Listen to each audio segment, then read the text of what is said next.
사도행전 9장 32절부터 43절까지의 말씀 저와 여러분이 한 절씩 교독하겠습니다. 그때에 베드로가 사방으로 두루 다니다가 룻다에 사는 성도들에게도 내려갔더니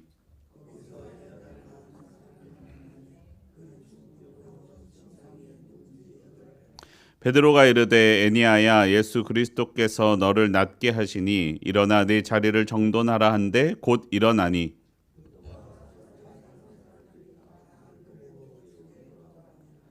욥바에 다비다라 하는 여제자가 있으니 그 이름을 번역하면 도르가라.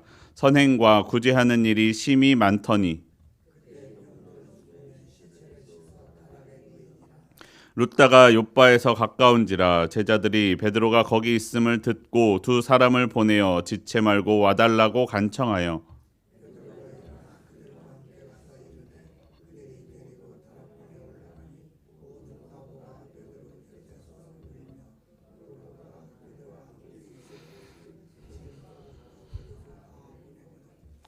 베드로가 사람을 다 내보내고 무릎을 꿇고 기도하고 돌이켜 시체를 향하여 이르되 다비다야 일어나라 하니 그가 눈을 떠 베드로를 보고 일어나 앉는지라.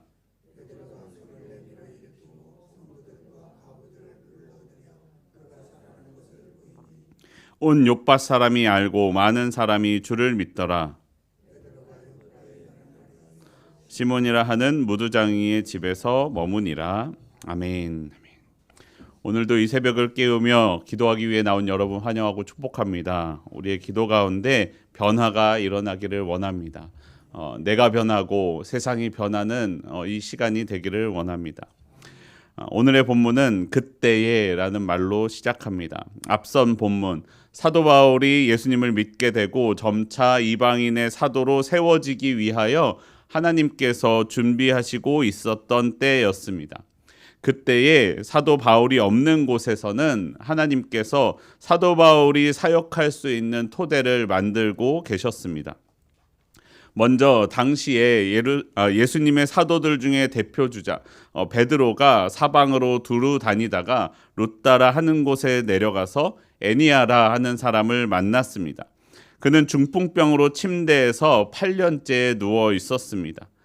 8년이라는 시간은 다른 사람을 절망적으로 만들기에 충분한 시간입니다. 성경적으로도 완전수인 7보다도 하나 더 많은 해 동안 8년 동안 누워 있었다라는 것은 이 사람은 절대로 다시 일어나지 못할 것이다 라고 생각되는 상황입니다. 하지만 그런 에니야에게 베드로가 찾아왔습니다. 그리고 베드로가 예수 그리스도의 이름으로 치유를 선포합니다. 그러자 에니야는 곧 자리에서 일어났습니다. 그리고 욥바에 다비다라고 하는 여제자가 있었습니다. 여러분 성경에서 보통 제자는 남성형 단어로서 이야기합니다. 예수님의 12제자도 그리고 사도 바울도 모두 다 남자들이었습니다. 복음서에서 예수님을 따르는 여인들이 있기는 했지만 그들은 성경에서 여인들이라고 기록하지 제자라고 말하지 않았습니다. 그런데 딱 한 번 오늘 본문에서 여제자라는 호칭이 나옵니다. 이것은 당시 사람들의 생각에 제자라는 것은 남자들이나 하는 일이지라는 것을 깨트리는 것으로서 충분한 역할을 하고 있습니다.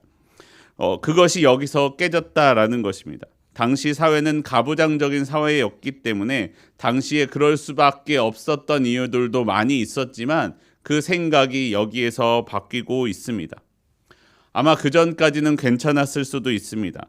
당시 초대교회에 여제자가 필요가 생기기 시작했다라는 것입니다. 성경은 과부를 연약한 자, 보호해야 할 대상으로서 이야기합니다. 그런데 남자인 제자들은 그 여성들, 과부들의 진짜 필요를 잘 알지 못했을 수 있습니다. 도와주기 싫은 것이 아니라 도와주고 싶지만 어떻게 무엇을 도와주어야 할지 잘 모를 수 있다는 것입니다. 마치 다비다가 지어준 속옷과 겉옷 같은 것들은 다른 제자들이 챙겨주지 못했었던 것입니다. 그때 하나님께서 다비다를 세우사 소외된 그들을 위하여 일하셨다라는 것입니다. 오늘 본문에는 당시 사람들의 생각을 넘어서는 이야기가 담겨 있습니다. 그리고 그 가운데 예수 그리스도의 이름으로 역사가 일어나고 있음을 보여줍니다. 베드로는 오랫동안 누워서 일어날 수 없을 것 같은 중풍병자를 예수님의 이름으로 일으켜 세웁니다. 그리고 병들어 이미 죽은 다비다를 다시 일으킵니다. 예수님이 회당장 야이로의 딸을 일으켜 세우며 소녀여 일어나라 라고 말씀하셨던 것처럼 다비다야 일어나라 라고 베드로가 말씀합니다. 그리고 다비다는 일어나서 앉았습니다. 하나님은 이 사건들을 통하여 사람들의 생각과 편견을 넘어서 일하심을 보여주시고 계십니다. 내 생각에 일어나지 못할 것 같은 애니야가 일어납니다.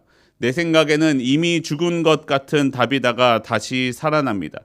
다비다가 살고 있던 욥바에는 요나가 이방 나라 니느웨로 가서 복음을 전하라라는 하나님의 말씀을 듣고도 그 하나님의 말씀을 피해 다시스로 가는 배를 탔던 항구이기도 합니다.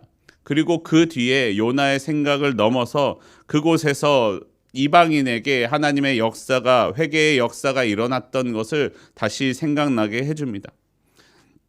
하나님은 이 사건들을 통하여 이방 민족들에게 하나님의 복음을 전파하라는 사인으로 삼고 계신 것입니다. 사랑하는 성도 여러분, 하나님은 나의 생각과 나의 기대를 넘어서 일하시는 분이십니다. 하나님 앞에 절대로 일어나지 못할 일은 없습니다. 하나님이 변화시키지 못할 사람은 없으십니다. 여러분 혹시 주변에 하나님의 변화가 필요한 사람들이 있으십니까? 하나님이 도우시기를 기도하십시오. 특별히 혼자 교회를 다니시는 분들은 내 남편과 내 아내를 위하여 기도해 주시기를 바랍니다. 하나님, 오랫동안 기도해 봤는데 내 남편은 안 될 것 같아요. 내 아내는 변하지 않을 것 같아요. 라는 마음이 혹시 안에 있지 않으십니까? 여러분, 그러나 하나님이 역사하실 때 변하지 못할 사람은 없습니다. 단지 그때가 내가 바라고 기대하던 때가 아니었을 뿐입니다. 내가 기도하면 하나님께서 그 안에 역사하사 그를 변화시키실 것입니다. 여러분 혹시 또 복음을 전해야 되는데 너무 어렵고 힘들어서 내가 여러 번 했는데도 변화되지 않아서 포기한 사람이 혹시 있으십니까? 여러분 오늘 그를 위하여 기도하는 시간이 되기를 원합니다. 우리의 기도를 통하여 하나님께서 역사하사 베드로의 입을 통하여 그들에게 역사하셨던 것처럼 우리의 기도를 통하여 그들 가운데 우리 주 예수 그리스도께서 역사하사 변화시켜 주실 것입니다. 그 사람을 변화시키는 하나님의 역사에 우리가 기도로 함께하는 삶이 되기를 원합니다. 내 생각을 넘어서서 일하시는 하나님과 함께하는 저와 여러분의 삶이 되기를 원합니다. 베드로가 애니야를 고쳤습니다. 그리고 죽은 다비다를 다시 살렸습니다. 그리고 그 일을 통하여 많은 사람이 예수님을 믿게 되었습니다. 오늘의 본문 35절과 42절은 이렇게 말씀하고 있습니다. 먼저 35절입니다. 룻다와 사론에 사는 사람들이 다 그를 보고 죽게 돌아오니라. 42절입니다. 온 욥바 사람이 알고 많은 사람이 주를 믿더라. 하나님은 내 생각을 깨뜨리십니다. 내 안에 하나님의 것이 아닌 것을 다 부서져야만 함을 보여주십니다. 그리고 그렇게 부수는 것에서 멈추지 아니하시고 다시 세우십니다. 내 생각과 내 뜻을 넘어서 예수 그리스도의 이름으로 우리 안에 다시 세워 가십니다. 예수님은 십자가에 달려서 죽으셨습니다. 나를 위해, 나의 죄를 위해 죽으심으로 나의 죄 사함을 이루셨습니다. 그런데 예수님은 십자가에서 죽으신 채로 그대로 계시지 않으셨습니다. 다시 살아나셨습니다. 예수님은 죽으신 것뿐만 아니라 다시 살아나셨습니다. 그리고 우리에게도 다시 살아날 것을 말씀하십니다. 오늘의 본문에 나오는 애니야와 다비다는 오늘 본문에만 나옵니다. 신약 성경의 다른 본문들에서는 이 둘의 이름이 보이지 않습니다. 실상 애니야와 다비다가 했던 사역은 우리가 잘 알고 있는 유명한 베드로나 사도 바울 같은 사람에 비하면 매우 작고 보잘것없어 보일지도 모릅니다. 그러나 하나님 앞에서는 그렇지 않습니다. 그리고 그들을 통하여 예수님을 믿게 되고 생명으로 들어간 사람에게는 더욱더 그렇습니다. 애니야와 다비다도 매우 훌륭한 하나님의 제자들인 것입니다. 본문에 나오는 이 사건들로 사람들의 생각이 깨어지고 하나님의 생각이 세워지게 됩니다. 복음이 히브리 사람들에게 머물지 않고 이방인에게까지 확장되어 갑니다. 그리고 그들의 그 작은 행적들을 통하여 하나님의 위대한 역사가 이루어짐을 보여줍니다. 애니야가 없었고 다비다가 없었다면, 그리고 그들을 통해 예수님을 믿게 된 룻다와 사론, 욥바에 있는 그리스도인들이 없었다면 이방인에게 복음을 전하러 가는 사도 바울의 전도 여행이 있지 못했을 수도 있었다라는 것입니다. 사람이 보기에는 아무리 작아 보이는 그 사역도 하나님의 큰 일을 이루어 가시는 도구가 될 수 있습니다. 여러분, 우리의 삶에도 그렇습니다. 내 생각에는 내게 주어진 각자의 사명이 우리의 삶에 내 삶에 주어진 각자의 사명이 있음을 기억해야 됩니다.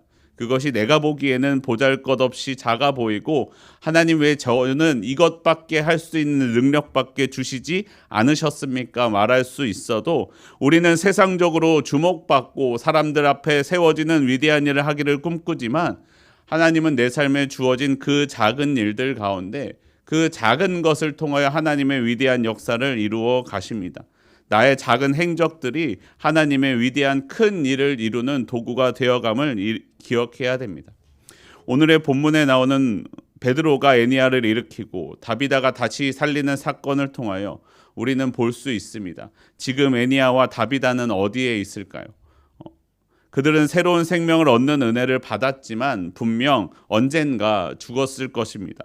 베드로를 통해 주어진 은혜는 영생의 부활이 아니었고 일시적인 생명의 회복이었기 때문입니다. 그리고 그들은 영원한 생명이신 예수님 앞으로 갔고 영생이신 예수님과 함께 영원한 생명을 누리게 되었을 것입니다. 우리는 베드로처럼 누군가를 다시 살리는 능력은 없습니다. 다른 사람의 생명을 이어나가게 할 수 있는 그 능력이 내게는 없지만, 내가 할 수 있는 것으로도 그 사람의 생명을 살릴 수 있는 일들이 있습니다. 본문에 나오는 다비다처럼 하나님의 이름으로 선한 일을 행함으로써 그 사람들과 함께 할 수 있습니다. 우리 교회가 하는 것처럼 미얀마 다공센터와 잠비아의 은돌라 센터를 돕는 것처럼 그 아이에게는 그것이 그 아이의 생명을 살게 할 수 있는 힘과 능력이 될 수도 있습니다. 우리는 예수님의 영생의 소망이 있기 때문에 이 세상에서 그 하나님의 사역에 함께하며 그 사역을 이어나가는 것입니다. 그리고 그들을 하나님께로 인도해 나가는 것입니다. 여러분, 여러분의 살리는 손길이 이 땅 가운데 필요합니다. 사랑하는 성도 여러분, 저와 여러분의 삶 가운데 하나님의 것이 세워지기를 소원합니다. 내 안에 있는 세상적인 생각들과 세상적인 것들이 깨어지고 하나님의 것이 남아 하나님의 나라를 이루어가는 세워지는 삶이 되기를 소망합니다. 하나님께서 내 안에 소망을 가지고 내게 주어주시는 작은 사명들을 감당하며 그 일들 가운데 이루어질 하나님 나라를 바라보며 살아가는 저와 여러분의 삶이 되기를 소원합니다. 우리 함께 기도하겠습니다. 하나님, 오늘 나를 찾아오사 내게 먼저 영원한 생명이신 예수님의 은혜를 베풀어 주심에 감사합니다. 아버지, 내 안에 오셔서 죽으시고 다시 사셨던 그 예수님의 삶처럼 내 안에 세상적인 모든 것들은 죽고 예수님으로 다시 사는 주의 은혜가 있게 하여 주시옵소서. 내 생각과 편견을 넘어서 일하시는 하나님의 역사를 내가 예수 그리스도의 이름으로 기도할 때 함께 누리게 하여 주시옵소서. 오늘 내 삶의 역사하사 나의 작은 이 손길들을 통하여, 나의 작은 기도를 통하여, 내게 주어진 작은 사명들을 통하여 하나님의 크신 역사와 위대하신 일이 이루어지는 주의 자녀가 될 수 있도록 은혜 내려 주시옵소서. 우리 가운데 함께 하시며 역사하시는 우리 주 예수 그리스도의 이름으로 기도합니다. 아멘.